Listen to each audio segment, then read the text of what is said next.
Welcome to my tutorial on the for loop. Unlike the do loops, the for loops repeat for a specific number of steps. Let's see what this format looks like. We start with the for statement. Next is the start value. Let's say integer b is equal to 1. And we'll go up to 10. That'll be our end value. We can also specify a step.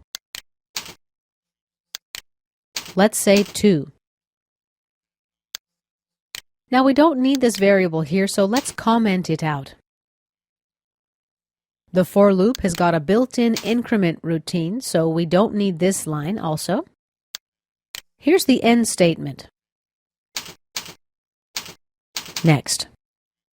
We can leave it like this or specify where the program should go next. Basically, when the loop ends, it'll go back to the beginning now. Let's actually enter a variable here instead of this value. Now we'll run this loop starting with a value of 10.